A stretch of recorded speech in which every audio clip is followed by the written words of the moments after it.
السلام عليكم ورحمة الله وبركاته. الحمد لله والصلاة والسلام على رسول الله محمد بن عبد الله وعلى آله وصحبه أجمعين. أما بعد.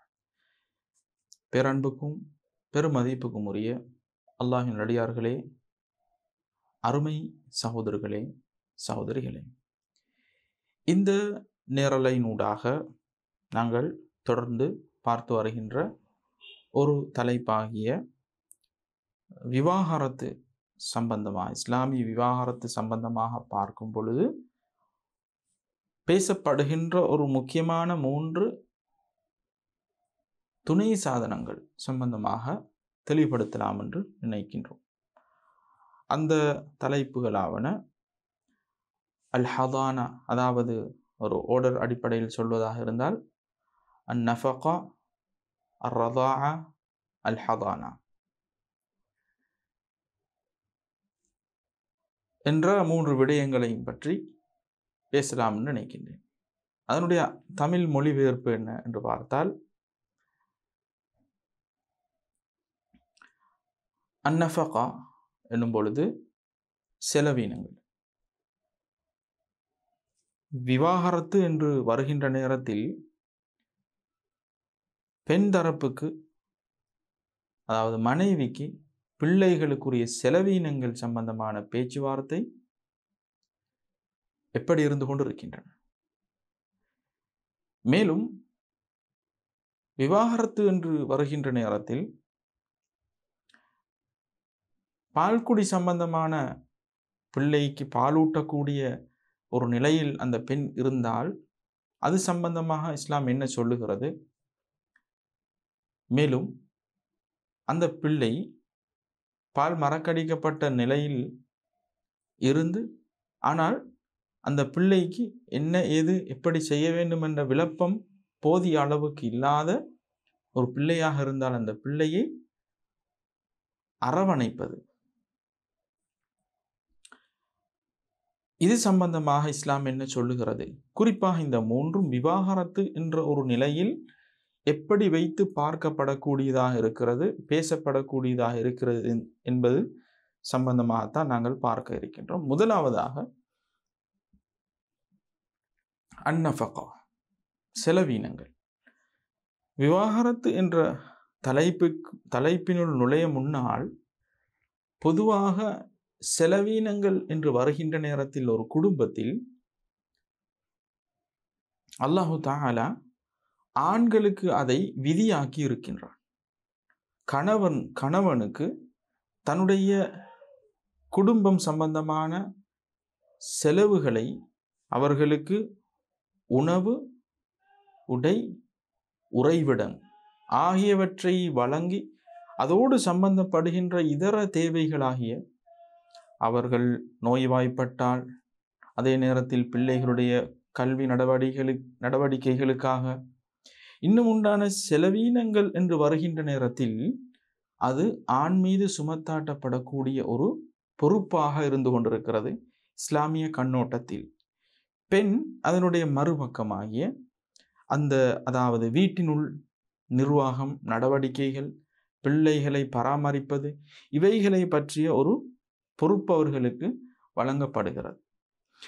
ஆனால் இந்த பொறுப்பை பொறுத்த வரையில் அவரவர்களுக்கு இடையில் ஏற்படுத்தி கொள்ளக்கூடிய புரிந்துணர்வுகளின் அடிப்படையில் சில நேரத்தில் சில தகைமைகள், முன்னுரிமைகள், வாய்ப்புகள் என்பனவற்றை கவனத்தில் கொண்டு மாற்றமடைவதற்கான பொறுப்புகளை மாற்றி அமைப்பதல்ல, மாறாக ஒரு பெண் இருக்கிறாள், அந்த பெண் நல்ல முறையில் கல்வி கற்று நல்ல ஒரு தொழிலை அவர்கள் தன்னுடைய, அதாவது மார்க்கத்துக்கோ தன்னுடைய ஒழுக்கத்துக்கோ பாதிப்பில்லாத விதத்தில் மேலும் பேணுதலாக கலப்படமற்ற நிலைமையில் செய்து வருகிறாள் என்று வைத்துக் கொள்வோம். இந்த பெண்ணுடைய நிலைமையை பொறுத்த வரையில் சாதாரணமாக அதனால் அவர்கள் ஒரு வருமானத்தை ஈட்டுகிறார்கள் என்றால், ஒரு நல்லொரு பொருளாதார நிலைமையை அது ஏற்படுத்தி இருக்கும் என்றால், இதை தொடர்வதில் இஸ்லாம் தடை ஏற்படுத்தவில்லை. இதுபோன்று பெண்கள் சம்பந்தமாக இன்று வளர்ச்சி அடைந்திருக்கக்கூடிய இந்த உலகத்தில் பலதரப்பட்ட பெண்களுடைய சேவைகள் இன்று உலகம் தேவை காணக்கூடியதாக இருந்து கொண்டிருக்கிறது.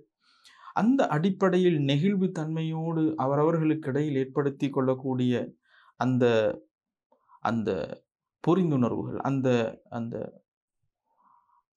ஒப்பந்தங்கள் அல்லது இணக்கப்பாடுகள், இவைகள் என்பன அந்தந்த குடும்பங்களில் வைத்து பேசி அதற்குரிய தீர்வு எப்படியாக அமைத்துக் கொள்வது என்று பேசப்பட வேண்டும்.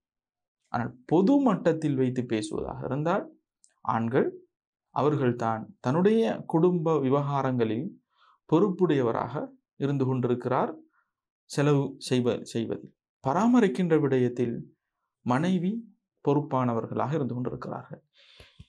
விவாகரத்து என்று வருகின்ற நேரத்தில் இந்த நிலைமையை எப்படி பார்க்க முடியும்? குறிப்பாக விவாகரத்து என்று வருகின்ற நேரத்தில் ஆண் தன்னுடைய மனைவி மீது கொண்டுள்ள அந்த விருப்பமின்மை காரணமாக விவாகரத்தை நோக்கி வந்திருக்கிறார்கள் எனும் பொழுது, இனி எதையும் நான் தரமாட்டேன், நான் எதையும் செலவழிக்க மாட்டேன் என்று அவர்களுக்கு அந்த இடத்தில் தன்னுடைய அதிகாரத்தை வெளிப்படுத்த முடியாது. அந்த இடத்திலும் அந்த ஆண்மகன், அந்த கணவன், மனைவி மற்றும் பிள்ளைகள் விடயத்தில், அவர்களுடைய செலவினங்கள் விடயத்தில் பொறுப்பானவராக இருந்து கொண்டிருக்கிறார். இதை மறக்கவோ மறுக்கவோ எந்த வகையிலும் முடியாது. நிறைய குழப்பங்களை இந்த இடத்தில் சந்திக்கக்கூடியதாக இருக்கிறது. இத்தா இருக்கக்கூடிய பெண்ணுக்கு செலவழிக்கக்கூடிய விடயத்தில் மிக மிக அற்பமான சொற்பமான அளவுக்கு ஒரு தொகையை வேண்டுமென்றால் நான் தருகின்றேன் என்பன போன்ற மிக தவறான அந்த விதத்தில் நடந்து கொள்ளக்கூடிய ஆண்மகன்களும் இருந்து கொண்டிருக்கிறார்கள். அல்லாஹ் அவர்களுக்கு நேர்வழி காட்ட வேண்டும். ஆண்களுடைய சிறப்பம்சமே அவரவர்கள் தன்னுடைய குடும்பத்துக்கு தாராளமாக செலவழிக்கக்கூடியவர்கள் எனக்கூடிய விடயம் இருந்து கொண்டிருக்கிறார். பிள்ளைகள், மனைவி இவர்களுக்கு கையை விரித்து செலவழிக்கக்கூடியவர்களாக இருந்து கொண்டிருக்கிறார்கள். அந்த தாராளத்தன்மை அவர்களை வீட்டினுள் கண்ணியத்தை, பெருமதிப்பை அவர்களுக்கு ஏற்படுத்தி இருக்கிறது. அதே நிலையில் ஏதோ ஒரு பொருத்தமின்மை, பல தரப்பட்ட விருப்பமின்மைகள் காரணமாக விவாகரத்தை நோக்கி வரும் பொழுதும் தெளிவாக விவாகரத்தை பெற்று அந்த மனைவி செல்லாத வரையில் தலாக் எனும் இடத்தில் இருந்து கொண்டிருக்கும் போது அந்த ஆண்மகன் தன்னுடைய தயாளத்தன்மையை, தாராளத்தன்மையை நிறுத்தி கொள்ளக்கூடாது, நிறுத்தி கொள்ள முடியாது என்பதை நாங்கள் புரிந்து கொள்ள வேண்டும். குறிப்பாக தலாக்குடைய 2 வகையான அடிப்படைகள் இருக்கின்றன. ஒன்று ரஜை ஆன தலாக், அடுத்தது பாயின் ஆன தலாக். ரஜை நிலையில் உள்ள தலாக், மீட்டெடுக்க முடியுமான தலாக் நிலையில் அந்த தன்னுடைய மனைவிக்கு உணவு, உறைவிடம், அதே போன்று அவர்களுக்குரிய அனைத்து பாதுகாப்புகளையும் செய்து கொடுக்க வேண்டும்.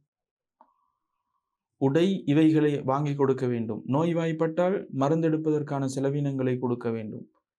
அதே போன்றுதான் பிள்ளைகளுடைய விடயத்திலும் அவர்கள் அதை செய்து வர வேண்டும். திருமறை அல் குர்ஆன் இந்த விடயத்தை அழகாக போதிக்கக்கூடியதாக இருந்து கொண்டிருக்கிறது.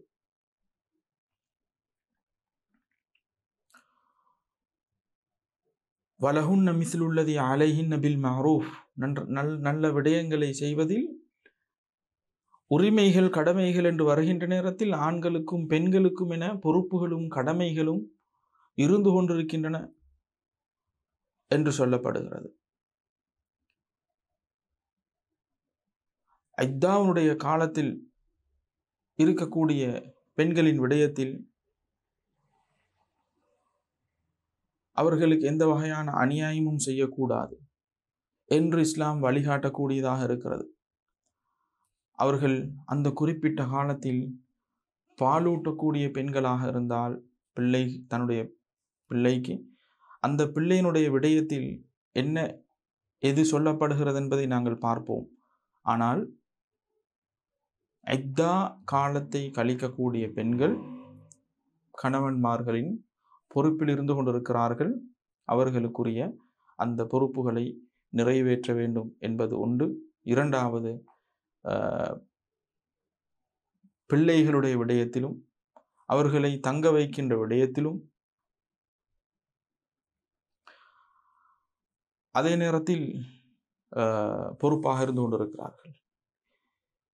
கணவன் எவ்வளவு மனைவிக்கு கொடுக்க வேண்டும், எவ்வளவு செலவுகளை கொடுக்க வேண்டும். ஏனென்றால் தலாக் என்று வருகின்ற நேரத்தில் அந்த அன்பு, பரிவு, இரக்கம் இவைகளை முன்வைத்து அவர்கள் செலவு செய்வார்கள் என்பதை எல்லா இடத்திலும் எதிர்பார்க்க கூடியதாக இருக்காது. எனவேதான்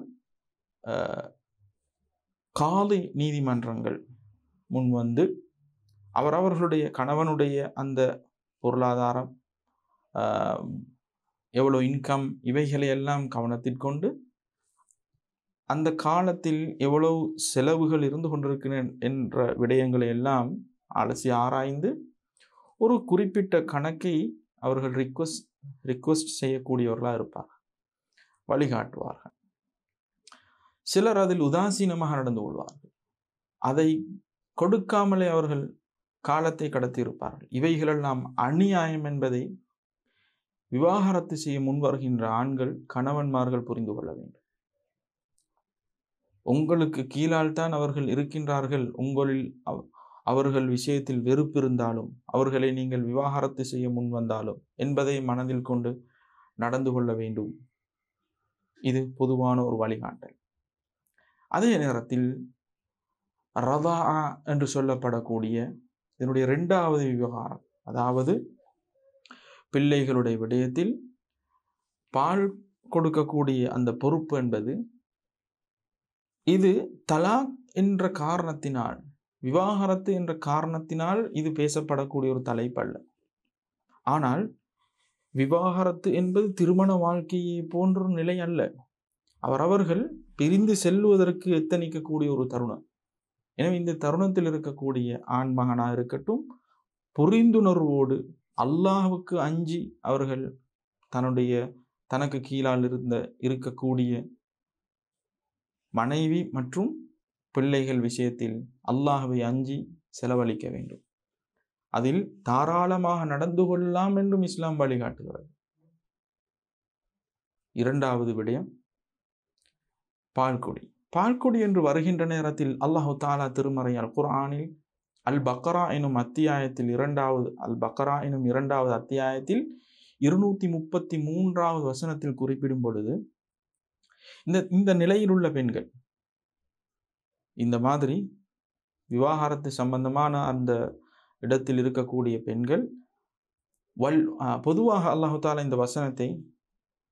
இந்த வசனத்தினூடாக அந்த விடயத்தை விளங்கப்படுத்தினார். பெண்கள், அதாவது தாய்மார்கள், வல்வாலிதாத்து யுர்திஅன அவுலாதஹுன்ன ஹவுலைனி காமிலைன் லிமன் அராத ஐ யுத்திம்மர் ரதா.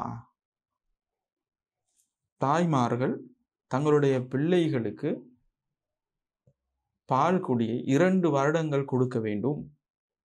எவரவர்களெல்லாம் அதை பரிபூர்ணமாக நிறைவேற்ற வேண்டும் என்று நினைக்கிறார்களோ அப்படிப்பட்ட பெண்கள், அதாவது தாய்மார்கள் 2 வருடம் கொடுக்க வேண்டும். இந்த விடயம் சாதாரணமாக இருக்கக்கூடிய ஒரு குடும்பத்தில் பிரச்சனைக்குரிய அங்கமாக இருக்காது பெரும்பாலும். ஆனால் விவாகரத்து என்று வருகின்ற நேரத்தில் இது பேசப்படுகின்ற ஒரு தலைப்பாக மாறுகிறது. அந்த விஷயத்தில் தான் அல்லாஹு தாலா வழிகாட்டுகின்றான். தாய்மார்களுக்கு பூர்ணமாகவே உங்களுடைய பிள்ளைக்கு பால் கொடுக்க நினைக்கிறீர்களோ அவர்கள் 2 வருடம் பால் கொடுக்கட்டும். அதுதான் பரிபூர்ணத்துவமாக இருந்து கொண்டிருக்கிறது. வஅலல் மௌலூதி லஹு ரிஸ்குஹுன்ன வகிஸ்வத்துஹுன்ன பில் மஅரூஃப் லா துகல்லஃபு நஃப்சுன் இல்லா வுஸ்அஹா.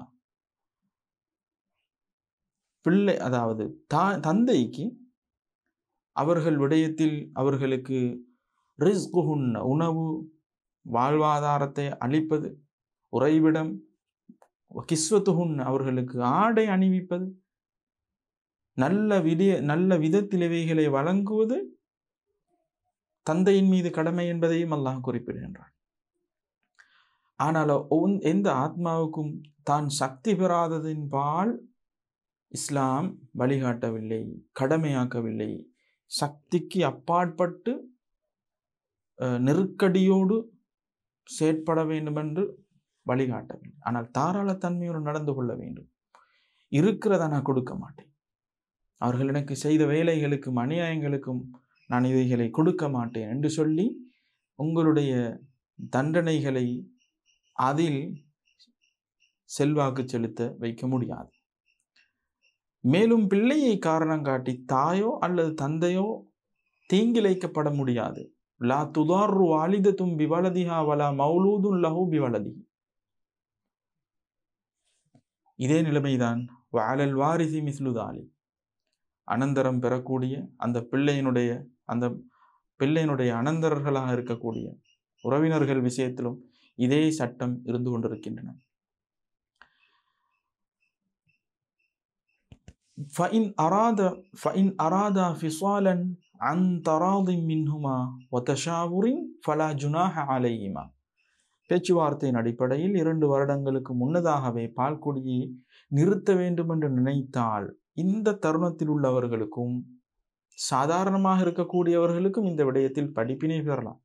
உடலியல் ரீதியான இயலாமை, பால் சுரக்காத நிலைமைகள், பலவீனங்கள், வைத்தியர்களுடைய ஆலோசனைகளின் பேரால் அவர்களுக்கு என்ன செய்யலாம் என்றால் 2 வருடங்களுக்கு உட்பட்ட காலத்திலும் அந்த பிள்ளைக்கு மாற்று வழிகளை அமைத்து பால்குடியை நிறுத்தலாம். ஆனால் பரிபூர்ணம் என்பது 2 வருடங்கள் வரைக்கும் பால் கொடுக்க வேண்டும் என்பதாக இருந்து கொண்டிருக்கு. وَإِنْ أَرَدْتُمْ أَنْ تَسْتَرْضِعُوا أَوْلَادَكُمْ فَلَا جُنَاحَ عَلَيْكُمْ إِذَا سَلَّمْتُمْ مَا آتَيْتُمْ بِالْمَعْرُوفِ. வேறு செவிலித்தாய்களின் ஊடாக இந்த பிள்ளைகளுக்கு நீங்கள் பாலூட்ட நினைத்தால் அது உங்களுக்கு குற்றமாகாது. அவர்களுக்கு கொடுக்க வேண்டியதை நீங்கள் கொடுத்து செவிலித்தாயின் ஒன்றினூடாக நீங்கள் பிள்ளைக்கு பாலூட்ட வைக்கலாம். இந்த இடத்தில் இன்னொரு படிப்பினையை நாங்கள் பெற வேண்டும். அதாவது தன்னுடைய பிள்ளைக்காக விவாகரத்து நிலைமையில் இருக்கக்கூடிய தன்னுடைய மனைவி பால் கொடுக்கிறாள் என்றால் ஒரு செவிலித்தாயின் ஊடாக பால் கொடுக்க வைத்து அதனால் வரக்கூடிய செலவீனங்கள் எவ்வளவு என்பதை ஒருவரால் யூகிக்க முடியும் என்றால் செவிலித்தாயை நாட தேவையில்லை, நானே பிள்ளைக்கு பால் கொடுக்கின்றேன் எனக்கூடிய ஒரு நிலையில் உள்ள அவருடைய மனைவிக்கு சிறந்த முறையில் அதற்குரிய கொடுப்பனவு ஏதாவது கொடுக்க முடியும் என்றால் அவருடைய அந்த தேவைகளை நிறைவேற்றுவதற்கு மேலதிகமாக ஏதேனும் கொடுக்க முடியும் என்றால் அதை செய்வதற்கு முன் வரக்கூடிய அளவுக்கு ஆண்கள் கண்ணியமானவர்களாக நடந்து கொள்ள வேண்டும். அதே நேரத்தில்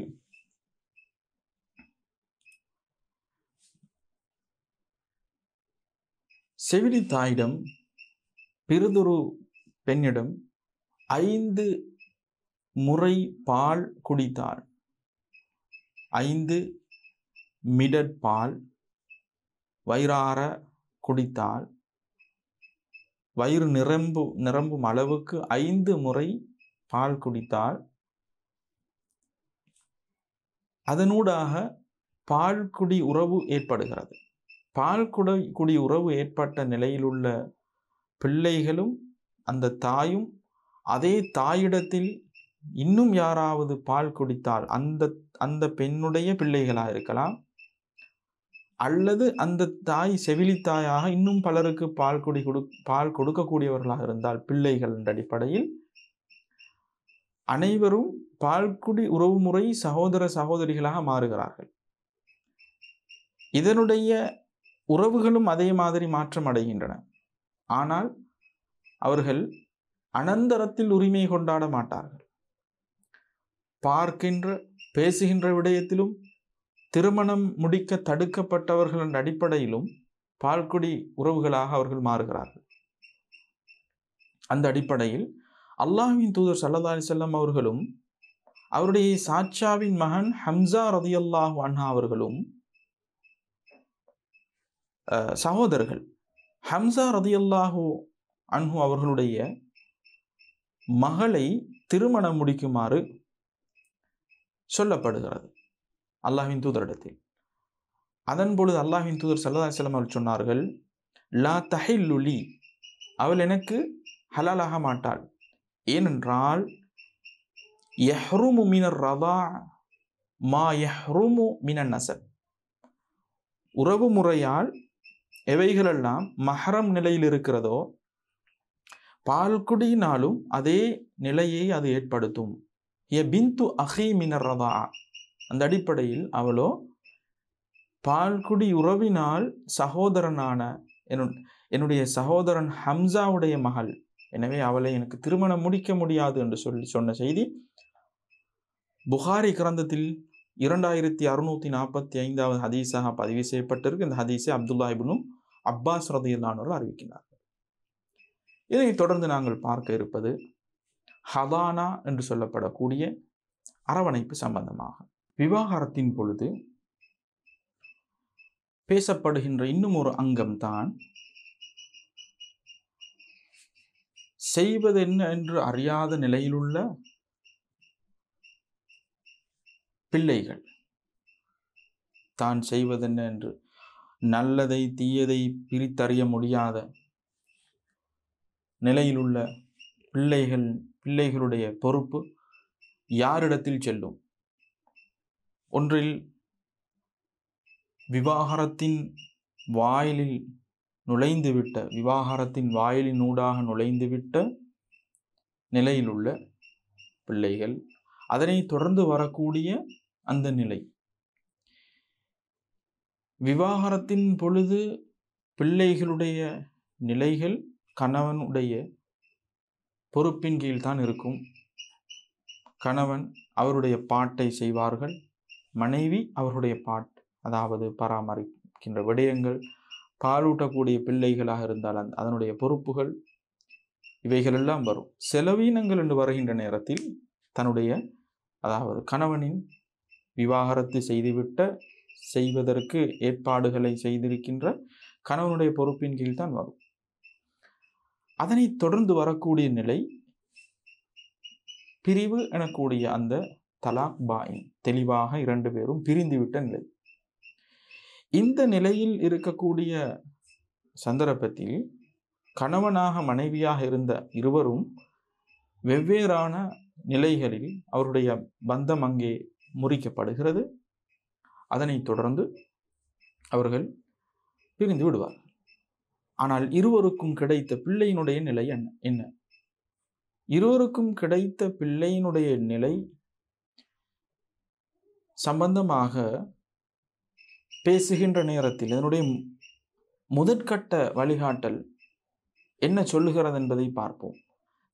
தனிப்பட்ட விவகாரங்கள் என்று எடுத்துக்கொண்டால் அந்தந்த பிள்ளையினுடைய நலனை கருத்தில் கொண்டதாக காதி, அதே போன்று ஊர் ஜமாஅத்தின் தலைவர், நலம் விரும்பிகள், இவர்களுடைய அந்த வழிகாட்டலின் அடிப்படையில் முடிவுகளில் மாற்றங்கள் ஏற்பட வாய்ப்பு இருக்கு.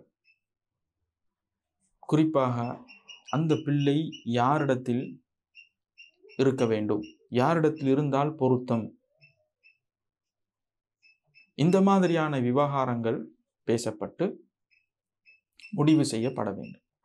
இதில் இன்னொரு முக்கியமான அங்கத்தை நான் குறிப்பிட கடமைப்பட்டிருக்கின்றேன். அதாவது பெண்ணுடைய விவகாரத்தில், தலாக் விடப்படக்கூடிய பெண்ணுடைய விவகாரத்தில் கணவனானவர் பொறுப்பாக இருக்க வேண்டும், செலவு செய்ய வேண்டும், ஆடை, உறைவிடம், உணவு இவைகளை வழங்க முன்வர வேண்டும் என்ற வழிகாட்டலை பற்றி நாங்கள் சொன்னோம். ஆனால் நுஷூஸ் என்று சொல்லக்கூடிய கணவனுக்கு மாறு செய்த, கணவனுக்கு துரோகம் செய்த நிலைமையிலான சந்தர்ப்பங்களில் அந்த பராமரிப்புகளை பெறக்கூடிய தகுதியை அந்த பெண் இழக்கிறாள். இந்த நிலையை ஏற்படுத்தி கொள்ளக்கூடாது. இந்த நிலை ஏற்படுத்தப்பட்டால் அப்படிப்பட்ட பெண்ணுக்கு, விவாகரத்து பெற்று செல்ல இருக்கின்ற பெண்ணுக்கு உணவு, உறைவிடம் இவைகளை வழங்க வேண்டும் எனக்கூடிய ஒரு நிலை கிடையாது என்பதை அறிஞர்கள் விளங்கப்படுத்துகிறார்கள். நாங்கள் பார்ப்போம். ஹலானா சம்பந்தமாக அந்த பிள்ளையினுடைய அந்த மிக முந்தைய சிறுபிராயம், அதாவது கை குழந்தை என்று சொல்லக்கூடிய ஒரு நிலையை தாண்டி அந்த பிள்ளை ஓடியாடி விளையாடி நடமாடக்கூடிய ஒரு நிலையிலுள்ள, ஆனால் தான் செய்வதென்ன என்பதை சரியாக புரிந்து கொள்ள முடியாத அளவிலான பிள்ளைகள். இந்த பிள்ளைகளுடைய விவகாரத்தில் காட்டப்பட்டுள்ள முதல் முக்கியமான வழிகாட்டல் என்னவென்று சொன்னால், தாய் தான் அந்த பிள்ளையை பராமரிக்கின்ற அரவணைக்கின்ற வேலைகளை செய்ய முன்வர வேண்டும். அந்த பருவம் என்பது விவாகரத்தை பெற்ற நிலைமையில் இருக்கக்கூடிய பெண். அதே நேரத்தில் தந்தையின் பொறுப்பிலும் அந்த பிள்ளையின் விவகாரத்தில் குறிப்பிடத்தக்க, அதாவது வாழ்வாதாரத்துக்குரிய அந்த பிள்ளைக்குரிய அந்த செலவீனங்களை பொறுப்பேற்பதில் கடப்பாடு இருக்கிறது, கடமை இருக்கிறது. இந்த இரண்டுக்கும் இடையில் பொருத்தமின்மைகளுக்கு இடையில் ஏற்படுத்தப்பட வேண்டிய ஒரு பாலமாகவே இது இருந்து கொண்டிருக்கிறது. ஏனென்றால் விவாகரத்து பெற்ற நிலைமையில் உள்ள பெண்ணுடைய நிலைப்பாடு இந்த தன்னுடைய கணவனுக்கு கட்டுப்பட வேண்டும் எனக்கூடிய ஒரு நிலை கிடையாது. அந்த கணவனுக்கும் அந்த பெண்ணின் விவகாரத்தில் ஏற்பட்ட விருப்பமின்மை, பொருத்தமின்மை, இரு தரப்புக்கும் ஏற்பட்ட மனஸ்தாபங்கள், இவைகளோடு பிரிந்து சென்றதன் காரணமாக அந்த பிள்ளைகள் உடைய நலன் மஸ்லஹா தான் இங்கே 100க்கு 200 கவனத்தில் கொள்ளப்பட வேண்டும். யாரும் யாருக்கும் அநியாயம் செய்ய முடியாது, யாரும் யாருக்கும் தீங்கிழைக்க முடியாது. எனினும் அந்த பிள்ளையினுடைய நலன் கருத்தில் கொள்ளப்பட்டு பராமரிக்கின்ற அரவணைக்கின்ற விடயத்தில் இரு சாராருக்கும் இடையில் கணவன் அவருடைய பொறுப்பை, மனைவி அவருடைய பொறுப்பை அங்கே வழங்க வேண்டும். பிள்ளைகள் அந்த பராமரிக்கின்ற விவகாரத்தில் 4 விடயத்தை தான் செய்கின்ற விடயத்தை அறிகின்ற அந்த கட்டம் வரையில் அந்த பிள்ளைகள் தாயினுடைய பராமரிப்பில், அதனை தொடர்ந்து வரக்கூடிய தாயினுடைய பொறுப்பில், அந்த பிள்ளையினுடைய சாட்சியின், அதாவது மனைவியின், தங்கையினுடைய, அக்காவினுடைய, இப்படி உள்ளவர்களுடைய பொறுப்பின் கீழ் பிள்ளை பராமரிக்கப்பட வேண்டும். ஆண் பிள்ளையாக இருந்தாலும் பெண் பிள்ளையாக இருந்தாலும். ஏனென்றால் பெண்கள், தாய்மார்கள் இவர்கள்தான் பிள்ளைகளுடைய அந்த பருவத்தை சீராக திட்டமிட்டு அரவணைத்து அவர்களுக்குண்டான போஷணைகளை, அவர்களுக்குண்டான உணவுகளை வழங்கி அந்த பிள்ளையை வளர்க்க முடியும். தந்தையினுடைய சிந்தனைகளும் தந்தையினுடைய செயற்பாடுகளும், அவர்கள் உழைக்க வேண்டும், பொருளாதாரத்தை திரட்ட வேண்டும், 4 இடத்துக்கு அவர்கள் பயணம் மேற்கொள்வார்கள் எனக்கூடிய நிலைகளை வைத்து அந்த பிள்ளையினுடைய பராமரிப்பு செலவு விடயத்தில் பிள்ளைகளுக்கு செலவு செய்வதற்கு முன்வரக்கூடியவராக தந்தை இருக்க வேண்டும். எவருமே இல்லை எனக்கூடிய ஒரு நிலை வரும் பொழுது, அல்லது ஒரு பெண் விவாகரத்து பெற்றுவிட்டால் பிள்ளை இருக்கிறது, அந்த பிள்ளையை வளர்க்கின்ற விடயத்தில், அதுக்கு பொறுப்பு நிற்கின்ற விடயத்தில், இன்னும் ஒரு திருமணத்தை அந்த பெண் முடித்தால் அந்த விடயம் அந்த கணவன் மனைவி இவர்களுக்கு இடையில் ஏற்படுத்தி கொண்ட பொருத்தங்களின் அடிப்படையில் அது முன்னெடுக்கப்படக்கூடியதாக மாறுகிறது. முதற் கணவன் தன்னுடைய பிள்ளை என்ற உரிமையோடு ஏதேனும் நலவுகளை செய்ய வருகிறார் அல்லது வந்தாலே ஒழிய அவர் மீது அது திணிக்கப்படக்கூடியதாக மாற்றம் பெறாது. ஆனால் இந்த வழிகாட்டல்கள் எல்லாம் முதல் கட்ட வழிகாட்டல்களை ஒழிய ஒவ்வொரு வீடுகளிலும், ஒவ்வொரு சமுதாயங்களிலும் அவரவர்கள் வாழக்கூடிய பகுதிகளுக்கு ஏற்ப, அவரவர்களுடைய தகைமைகளுக்கு ஏற்ப இவைகளில் மாற்றங்கள் ஏற்படலாம். இவைகளை தீர விசாரித்து கொள்வதற்கும் தெளிவை பெற்றுக்கொள்வதற்கும் தான் ஆலோசனைகளை பெற்றுக்கொள்ள வேண்டும். காதி நீதிமன்றங்களை அணுக வேண்டும். எப்பொழுதும் நாம் அவ்வாறு ஒரு இடத்தை அணுகுகின்ற சந்தர்ப்பங்களில் அவர்கள் சொல்லுகின்ற வார்த்தைகள் 100க்கு 200 எனக்கு சாதகமாக இருக்க வேண்டும் என்று நாம் நினைக்கக்கூடாது. அவர்கள் முன்வைக்கின்ற அந்த வழிகாட்டல்கள் யாருடைய மஸ்லஹா அல்லது நலவில் தங்கியிருக்கிறது என்பதைத்தான் பார்க்க வேண்டும். அல்லது காலிகள் அல்லது பொறுப்பானவர்கள் அதைத்தான் பார்ப்பார்கள். விவாகரத்து பெற்றுவிட்டு நீங்கள் ஒரு மனமாக இருந்தவர்கள் இருமனமாக மாறிவிட்டீர்கள், தனித்தனியாகிவிட்டீர்கள். இங்கே பிள்ளையினுடைய நலன் என்பதை தாண்டி உங்கள் ஒவ்வொருவருடைய இருவருடைய நலனும் இங்கே அதை பற்றி சிந்திப்பதில் பயன் கிடையாது. ஆனால் பிள்ளை ஆதரவற்ற நிலைமையில் அனாதரவான ஒரு நிலையில் சென்றுவிடக்கூடாது என்பதை கவனத்தில் கொண்டுதான் தீர்ப்புகள் வழங்கப்படும். எல்லா விடயத்தையும் சமுதாயம் கட்டி காக்கவோ பொறுப்பெடுக்கவோ முன்வர மாட்டார்கள். தாயாக தந்தையாக இருந்தவர்கள் எல்லா அங்கங்களிலும் அதனுடைய பிம்பத்தை பிரதிபலிக்க முடியாவிட்டாலும் முடிந்த வரைக்கு தந்தையும் தாயும் அந்த பிள்ளையை அவர்கள் பிரிந்து விட்ட நிலைமையில் கூட அந்த பிள்ளையினுடைய நலனை கருத்தில் கொண்டு செயற்படுவதற்கு முன்வர வேண்டும். செலவுகளை வழங்குவதற்கு முன்வர வேண்டும். உரிய கண்ணியமான முறையில் அந்த பெண் அதாவது அந்த பிள்ளையை அணுகக்கூடிய விதங்களை பற்றி யோசிக்க வேண்டும். அப்படியே கைவிடப்பட்ட நிலைமையில் அவ்வாறான ஒரு நிகழ்வே நடக்கவில்லை, பிள்ளையை நமக்கு கிடையாது எனக்கூடிய அளவுக்கு கவனிப்பின்றி நாங்கள் பின்வாங்கிவிட்டால் அதில் நாங்கள் விடக்கூடிய ஒவ்வொரு பிழைகளுக்கும் அல்லாஹு தஆலா எங்களை விசாரிப்பான். எனவே இன்னும் ஒரு முக்கியமான விடயம், அதாவது ஒரு பிள்ளையை இவ்வாறு தன்னுடைய அரவணைப்பின் கீழ் வைத்திருக்கக்கூடியவர்கள் அவர்கள் தாய் தந்தை என்ற அந்த நிலையை தாண்டி இன்னும் ஒருவர் என்று வருகின்ற நேரத்தில் அவருக்கு எப்படியான தகைமைகள் இருக்க வேண்டும் என்பதை பார்த்தால், முக்கியமாக அவர் பருவ வயதை அடைந்த ஒருவராக இருக்க வேண்டும். ஒரு சின்ன பிள்ளைக்கு இன்னொருவரை, ஒரு சாதாரணமாக இருக்கக்கூடிய ஒரு பிள்ளைக்கு பருவ வயதை அடையாத ஒருவருக்கு இன்னொரு பிள்ளையை தான் அரவணைப்பதாக சொல்லி பொறுப்பெடுக்க முடியாது. அதே போன்று புத்தி சுவாதீனம் இல்லாத நிலைமையில் உள்ள ஒருவருக்கு பிள்ளையை அரவணைப்பதற்கு பராமரிப்பதற்கு கொடுக்க முடியாது. அதே போன்று மார்க்க ரீதியாக அவர்களுக்கு ஒரு தெளிவும் ஒரு புரிதலும் இருக்க வேண்டும். அதே நேரத்தில் பிள்ளை பராமரிக்கின்ற விடயத்தில் வெறுமனே பிள்ளையை வைத்திருப்பதல்ல, அது ஒரு தனியான கலை, தனியான ஒரு அறிவு.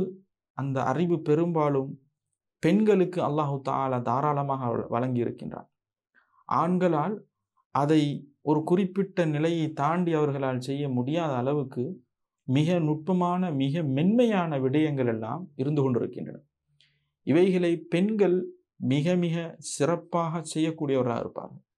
எனவே பிள்ளையை பராமரிப்பதும் அரவணைப்பதும் என்பது அந்த பிள்ளைக்கு உணவை ஊட்டிவிட்டு உறங்க வைத்துவிட்டு ஆடைகளை துவைத்து கழுவி போடுவது இவைகளோடு சுருங்கிக் கொள்ளக்கூடியதல்ல. அரபியில் சொல்வார்கள், அல் உம்மு ஹியல் மத்ரசத்துல் ஊலா, தாய் அவள்தான் பிள்ளையினுடைய முதலாவது பாசறை என்று. எனவே இதே நிலையில் உள்ள பெண்கள் அவர்கள்தான் இதற்காக முன்வர வேண்டும். அதே போன்று உளவியல் ரீதியாக மேலும் அவர்களிடத்திலிருந்து தான் பேச கற்றுக்கொள்கிறார்கள். சின்ன சின்ன பிழைகளிலிருந்து பிள்ளைகள் பாதுகாக்கப்படுகின்ற பண்படுத்தப்படுகின்ற ஒரு இடமாக தாய்களுடைய அந்த விவகாரம் இருந்து கொண்டிருக்கிறது. எனவே இதில் முதன் முக்கிய பொறுப்பாக பெண்கள், குறிப்பாக அந்த பிள்ளையினுடைய தாய் முன்னிக்க வேண்டும். அதே போன்று பிள்ளையை பராமரிக்கின்ற விடயத்தில் அரவணைக்கின்ற விடயத்தில் முன்வரக்கூடியவர்கள் பண்பாட்டு ரீதியாக அவர்கள் தெளிவானவர்களாக இருக்க வேண்டும். பிள்ளைகளுக்கு தீங்கிழைக்கக்கூடிய விதத்தில் அல்லது வேறு விதமான, அதாவது உளநோய்கள் மனநோய்களால் பாதிக்கப்படாதவர்களாக இருக்க வேண்டும். நாங்கள் பார்க்கின்றோம் சில சந்தர்ப்பங்களில் 2வது திருமணத்துக்கு பின்னால் அந்த சம்பந்தப்பட்டவர்களுடைய பிள்ளைகள், ஒரு 2வது திருமணம் ஏதோ ஒரு தரப்பில் நடக்கிறது என்று வைத்துக் கொள்வோம். அப்பொழுது அந்த பிள்ளைக்கு சாட்சி முறை எனக்கூடிய ஒரு நிலைமை வரும் பொழுது சாட்சா அல்லது குறிப்பாக சாட்சா எனக்கூடிய ஒரு முறை வருகின்ற நேரத்தில் அந்த பிள்ளைகள் பிற்காலத்தில் தீங்கிழைக்கப்படக்கூடிய நிலைமைகள் அவதானிக்கப்படக்கூடியது. இது அதாவது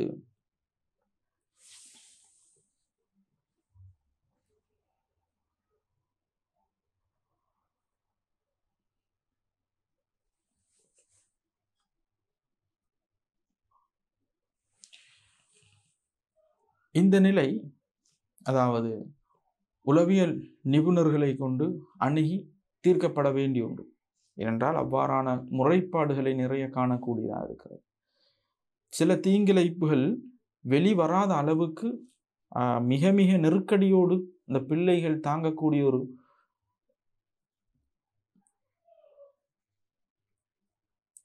நிலையும் இருந்து கொண்டிருக்கின்றன. எனவே கண்ணியத்துக்குரிய உறவுகளே, அல்லாஹ்வின் அடியார்களே, அருமை சகோதரர்களே, சகோதரிகளே, நாங்கள் இதனுடைய இறுதி பகுதிக்கு வந்திருக்கின்றோம். குறிப்பாக பிள்ளைகளை அரவணைக்கக்கூடிய விடயத்தில் எவ்வளவு காலம் அந்த பிள்ளைகள் அரவணைப்பு எனக்கூடிய அந்த வயதில் இருப்பார்கள் என்று பேசுகின்ற நேரத்தில் ஃபிக்ஹ் கலை அறிஞர்களுடைய வழிகாட்டல்களின் அடிப்படையில் பார்க்கும் பொழுது அது பிள்ளைகள் தமையுஸ் என்று சொல்லப்படக்கூடிய பிரித்தறியக்கூடிய வயதை அடையும் வரை, எது நலவு எது கெடுது, எது நெருப்பை தொட்டால் சுடும், இவ்வாறான அந்த பேசிக் நாலேஜ் அந்த பிள்ளைகளுக்கு ஏறத்தாழ ஒரு 7 முதல் 9 வயது வரையில் அந்த பிள்ளைகள் அடையும் வரையிலான ஒரு விவகாரமாக இது இருந்து கொண்டிருக்கு. அதனை தொடர்ந்து அந்த பிள்ளை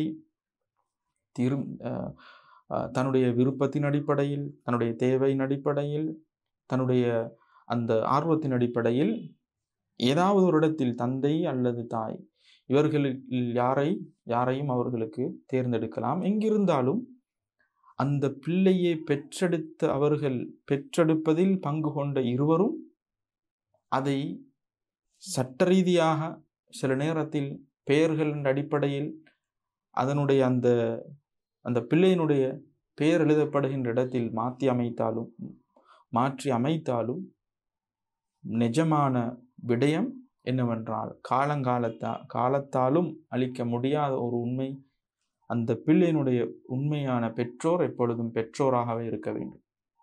அவர்களுடைய அந்த கணவன் மனைவி எனக்கூடிய தொடர்பு இல்லாவிட்டாலும் இது ஒரு முக்கியமான விடயம். இறுதியாக இவ்வாறான விவகாரங்களின் பொழுது எப்படி நடந்து கொள்ள வேண்டும் என்பது சம்பந்தமான நிறைய தெளிவூட்டல்கள் சமுதாயத்துக்கு தேவைப்படுகின்றன.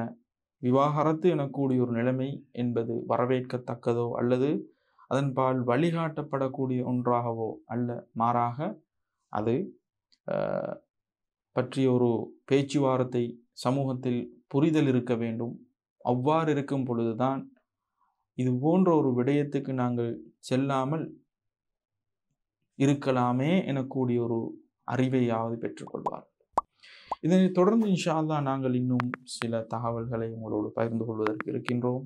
அந்த பாடங்களினூடாக உங்களை சந்திக்கும் நோக்கில் விடைபெறுகின்றேன். ஜஸாக்குமுல்லாஹு ஹைரன். அஸ்ஸலாமு அலைக்கும் வரஹ்மத்துல்லாஹி வபரகாத்துஹு.